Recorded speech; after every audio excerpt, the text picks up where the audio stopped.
Hello everyone, welcome back to my YouTube channel. இன்றைக்கி நம்ம ரொம்பவே ஈஸியான பிரேக்ஃபாஸ்ட் ரெசிபி தான் பார்க்க போகிறோம். அரிசி மாவு ரொட்டி இது எப்படி செய்யலாம்னு பார்க்கலாம். ஃபஸ்ட்டு நம்ம தேங்காய் ரெடி பண்ணி வச்சுக்கலாம். மிக்சியில் தேங்காய் இந்த மாதிரி சின்ன சின்னதாக கட் பண்ணி சேர்த்துக்கோங்க. பல்ஸ் மோடில் 2 இல்லைனா 3 வாட்டி இந்த மாதிரி லைட்டாக அரைச்சி எடுத்துக்கோங்க.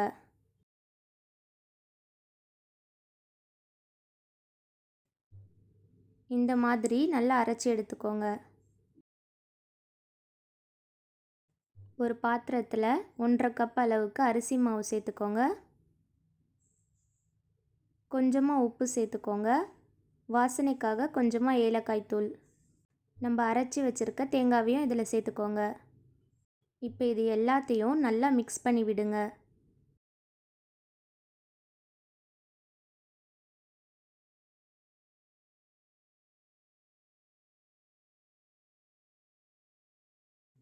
இப்போ இதில் கொஞ்சமாக தண்ணி சேர்த்து நல்லா பிசைஞ்சு விட்டுக்கோங்க.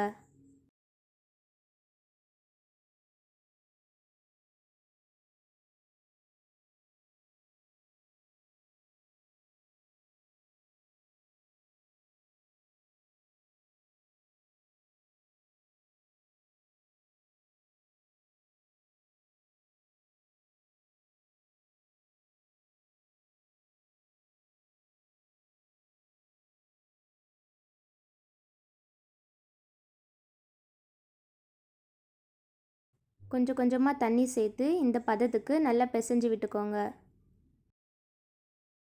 தவாவில் லைட்டாக எண்ணெய் ஸ்ப்ரே பண்ணி விட்டுக்கோங்க. கையில் இந்த மாதிரி லைட்டாக எண்ணெய் தேய்ச்சிக்கோங்க. அப்போ தான் மாவு ஒட்டாமல் வரும்.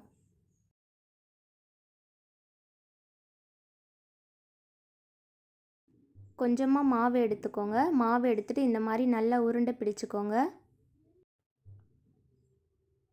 இப்போ இதை இந்த மாதிரி லைட்டாக அழுத்தி 2 கை வச்சு நல்லா தட்டி எடுத்துக்கோங்க.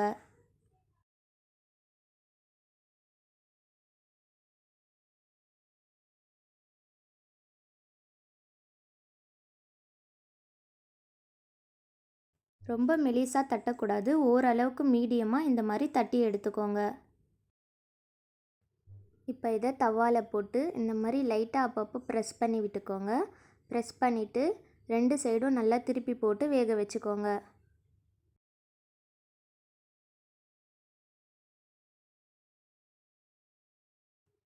ரெண்டு சைடும் ஆயில் ஸ்ப்ரே பண்ணி விட்டுக்கோங்க.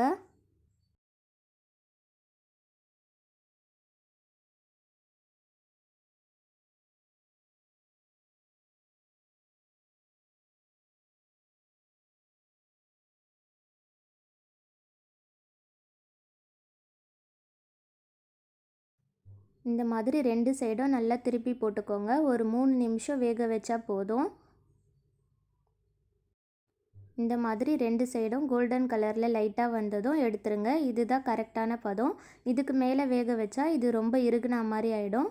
இந்த பதத்தில் எடுக்கும் போது தான் ரொட்டி நல்லா சாஃப்டாக இருக்கும்.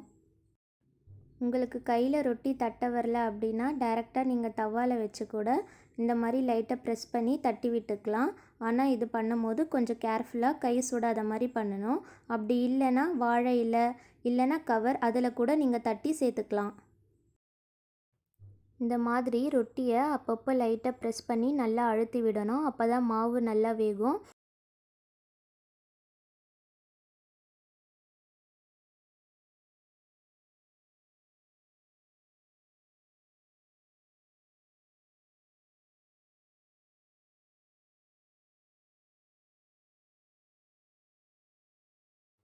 அவ்வளோதான், ரெடி ஆயிடுச்சு. இதே மாதிரி மீதி இருக்க எல்லா ரொட்டியும் சுட்டு எடுத்துக்கலாம். இதில் தேங்காய் ஏலக்காய் எல்லாம் சேர்த்துருக்கிறதுனால இது நார்மலாக சர்க்கரை வச்சு சாப்பிட்டாலே ரொம்ப டேஸ்ட்டாக இருக்கும். அப்படி இல்லைன்னா குருமா கடலைக்கறி இந்த மாதிரி வச்சு கூட நீங்கள் சாப்பிட்லாம். பாருங்கள் எவ்வளோ சாஃப்டாக வந்திருக்கு. நீங்களும் கண்டிப்பாக ட்ரை பண்ணி பாருங்கள். ட்ரை பண்ணி பார்த்துட்டு எப்படி இருந்துச்சுன்னு கமெண்ட்டில் சொல்லுங்கள். இந்த வீடியோ உங்களுக்கு யூஸ்ஃபுல்லாக இருந்தால் லைக் பண்ணுங்கள், ஷேர் பண்ணுங்கள். மறக்காமல் என்னோடய சேனலை சப்ஸ்கிரைப் பண்ணிக்கோங்க. தேங்க்ஸ் ஃபார் வாட்சிங்.